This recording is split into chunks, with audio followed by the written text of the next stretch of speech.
Okay, so this is what I want to be talking about on this video. And it's basically another video to better understand life. As a Christian, how to better understand life and how to be able to cope with reality or with obstacles and problems that may that people might face throughout their daily life, you know. So this is what I'm going to talk about. And right now, well, the topic is that there's a division in each and every city of low life, and high life subdivisions, right? And these subdivisions, they're distinguishable from far away, right? And you're to say, how many are there? How many subdivisions are there versus ghetto neighborhoods? How many are there? 6 to 1, 8 to 1. In some cities, there are no ghetto. There are no ghetto neighborhoods. You know what I'm saying? But normally in the cities that do have ghettos, they have, they're 6 to 1, 8 to 1, you know, and these high lives, you know, they consist of congregations and associations, you know. They live this type of lifestyle. They live this regional, national, international type of lifestyle. That's their life. That's their life. Meanwhile, low lives live in prisons, in and out of rehabs, and a lot, they don't make it through life. You know, a lot of people don't make it through life. You know, some spouses kill each other, others go to jail, people die, overdoses, suicides, murders. You know, people go to jail for no reason. They get framed. People get framed and they go to jail for no reason. A lot of this stuff happens. You know, you're to say it's not true. It's true because I've lived it. It's happened to me. You know, I'm 37 years old and it's happened to me. I've seen it throughout my life. And, well, on high lives, when it comes to events, they have events all year long. They have Christmas, they have this, they have that, New Year's, 4th of July, you know, all types of events throughout the year. You know, concerts, new people singing, this and that. They have events all year. And meanwhile, a low life has work all year. A work all year.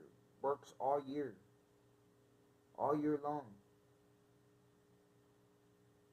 You know, is barely paying rent, lives day to day, week to week, paycheck to paycheck. High lives have vacations. They have 2, 3 vacations throughout the year. They go here and there. You know what I'm saying?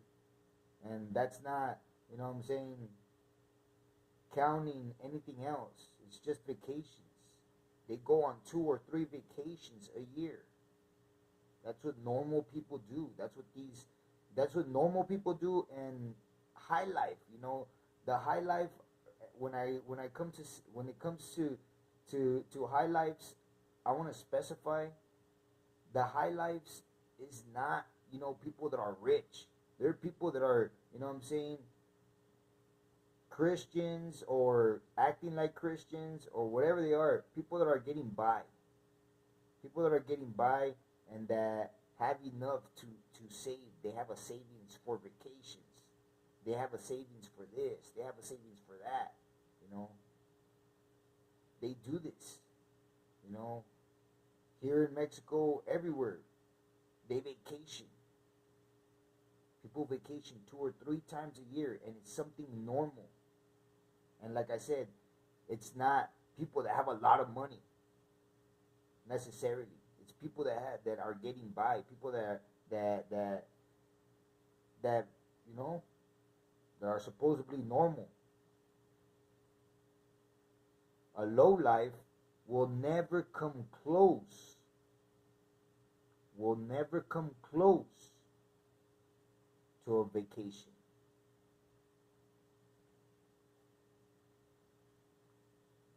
These high lives, the ones that have more money, live in lived live in closed subdivisions. They lived in closed with security guards, you know. And some of these neighborhoods that are rich, that are rich, they don't need security guards because they're so rich that if somebody is in the neighborhood that doesn't belong to it, it would stand out immensely. You know what I'm saying? So there's a lot of neighborhoods in cities that they're not closed subdivisions. You know, like the ones that have more money. You know, they're not closed subdivisions. They're open. They're open neighborhoods, but no one's stupid enough to go into them because they're wealthy people. You know, like only delivery cars and trucks go in there. You know, that's the only thing that goes in there, and they're not closed. But I'm talking about the closed subdivisions with securities. You know, these people are more wealthy here in Mexico, everywhere. You know, country clubs. There's all types of high lives. When it comes to poverty, there's like 3 different classes of poverty. When it comes to high lives, there's like 8, 10 different, 15 different classes of high lives, or I don't know how many. To be honest, I don't, study that, but I'm pretty sure there's a study that specifies what I'm talking about. In the ghettos, there's a there's aggression and random cops. Like if you call the cops, it's never the same cop. You know, you would think it would be the same cop and for the same neighborhood. Never the same cop. They're always random cops. From here in Mexico, they're random cops from the city. They're random cops from the city, and it's never the same ones. Never the same ones. It could be you could call the cops twice in 1 week, and they'll never be the same ones. You'll never get to know them. They're always random. You'll never see them patrolling. You'll never see them. You'll never see the same cops. Never. Neighborhood watches and community meetings. They have neighborhood watches. They have community meetings. People that talk and associate with each other. That are not acting like, oh no, we don't talk to each other. Everybody lives their own world. Everybody, we don't talk to that neighbor. That neighbor, I don't talk to him. We don't have time to talk. We have to work. No one talks to each other. Don't you understand? Not in these places. In these places, there's neighborhood watches. They talk to each other. Every little thing that happens, they're on the phone talking to each other. The new neighbor moved in, everybody's watching. Because they have nothing to do. Because that's their soap opera. That's their soap opera. My ear has something. But anyways, there's communication. There's a society that lives in community. That's what there is.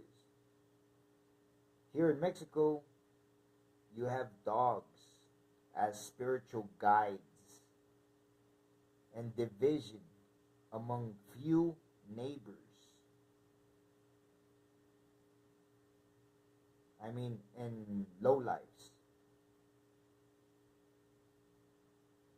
You know, I've every neighborhood that I've gone to, I've always been in the ghetto. I always go to the poorest part. You know, I always end up in the poorest part, and the people, they never get along. Never, never. I've even lived in the United States, and the people, the neighbors, they don't get along. They're always fighting among each other, breaking each other's windows and beating each other up. Neighbors, always fighting among each other.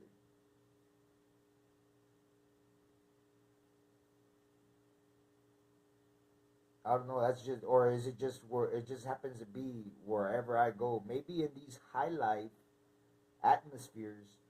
But I've lived in a close almost what it was a closed subdivision. So I've lived in positive environments per se, and it's the same thing. So I don't know. Maybe you have to go to a country club in order for you not to see violence whatsoever. In order for you to see what a neighborhood watch is. In order for you to know what a community meetings are. I don't know like this. I don't know this type of lifestyle, but in the low lives wherever I've been, I've noticed that people, they fight against each other, and it's often. It's not like once a year. No, it's often. It's often, and not only fight each other, but kill each other.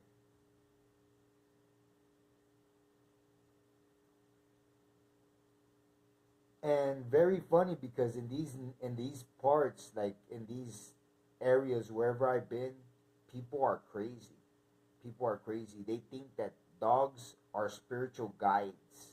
Like if a dog barks in a certain manner, like I don't know, like they start to like pay attention to what the dog is suggesting, insinuating, thinking that the dog is unconscious of what he's doing, that he's just being, how would you say, he's acting through destiny, through the power of God, or through the power of whatever, you know, and like, upon making a decision, or upon whatever it is, how whatever is it that they do, because I've seen them, I've noticed them, and it's like they listen to the dogs, you know, they're to suggestions, to insinuations, to whatever, right? And they're crazy, crazy, and it's not. How would you say it? Just here in Mexico, it's in the United States. I've seen this in all the areas wherever I've been. Where people have dogs and they're there paying attention to them. They're there catering to them. You know, so versus neighborhood watches and community meetings, and I'm saying churches, where people are, guiding themselves, talking to themselves. There's a community, there's communication. here in the ghetto here in the ghetto, and wherever I go, there's people fighting, and everybody has dogs, and everybody's, you know focused on them, and that's kind of sick. Anyways, but these high lives, these high life individuals, throughout my life, I've noticed that they try their best to protect their image, like white people. You know what I'm saying? You could talk to a white person, and you could talk about politics, and the individual, as smart as he is, and as smart and as easy as, how would you say it, if I would prep a pitch, and I would make it so simple to understand. I've noticed that white people, they give no comment whatsoever, and it's almost as if they're prepped, because they won't they won't give any comment whatsoever, but they'll defend the lie to a certain, like, percentage. And it's like, wow, You say you claim to not know nothing about this and won't say nothing about it, but are saying everything on the contrary, you know? But I guess that's off topic. What I wanted to say was that they protect their image. Like the white people or sophisticated people, they would try their best to act sophisticated. To say, that they have this, I don't know, society that's impeccable when everybody knows what society is. If you're an intelligent person, then you stand out. Then you stand out. And you know this. And if you don't know this, and if you don't stand out, then you're part of it.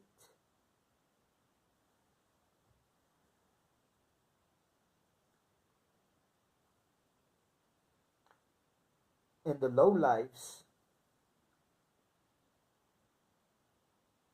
they would try, and they would try. I imagine, like I have tried, right? All this, I'm just my point of view. This is my point of view. I don't know nothing. I'm just putting out this out there so that everybody could grasp a hold of it.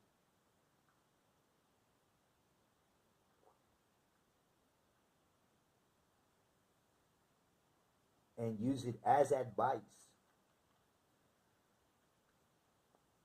A low life would try their best to succeed, to be right, to be honest, to do the right things, to try to fulfill justice.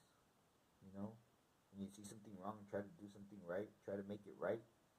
That's what a low life Christian does. Tries to be good in his entire life, and will never be able to do anything. Will always run into dead ends, to aggression, to manipulation, to deceivement, to being coerced. But at the end of all that, when the time comes and God Himself makes a way, the low life will succeed with the slightest effort.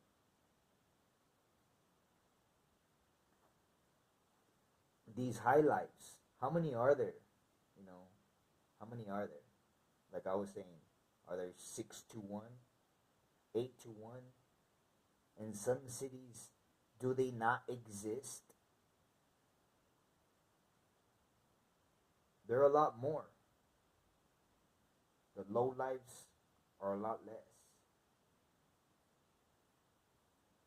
The main phrase that I have, how would you say it, that I could say that represents the high lives, the phrase that represents them, that identifies them, would be ignorance is bliss.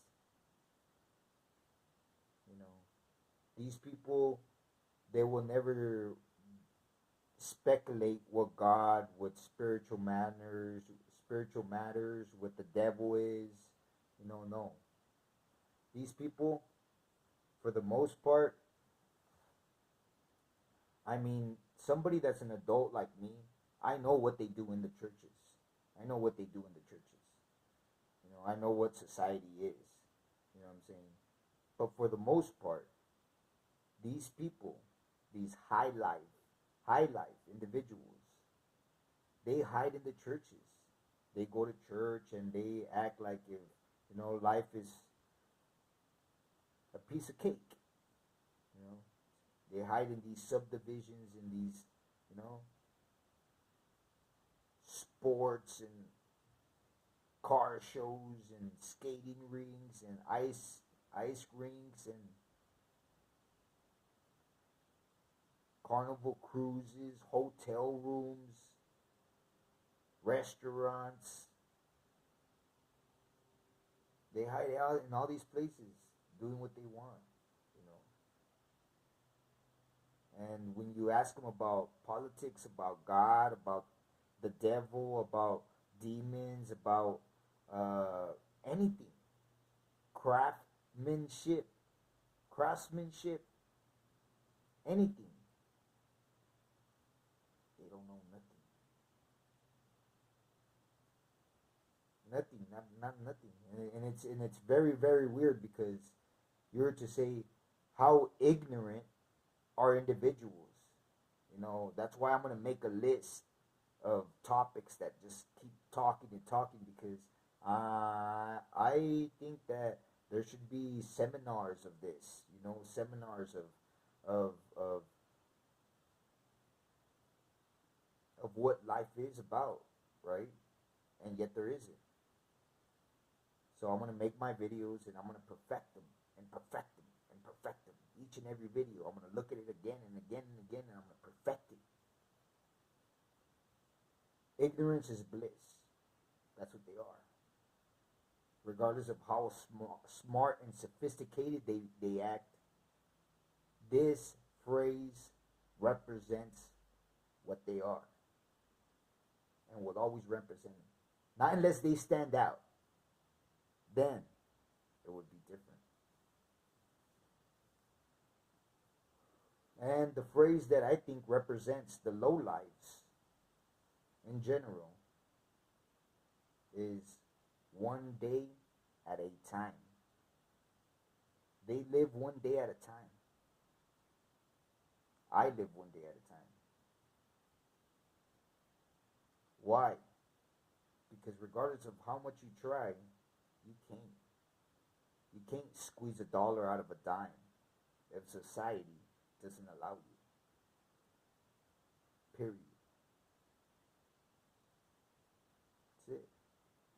And so it's very funny. It's very funny on how the difference, the major difference. Me myself, I'm living here in the ghetto. Here in this very small subdivision neighborhood, it's the ghetto. It's full of dirt. Full of dirt. There's aggressive individuals here.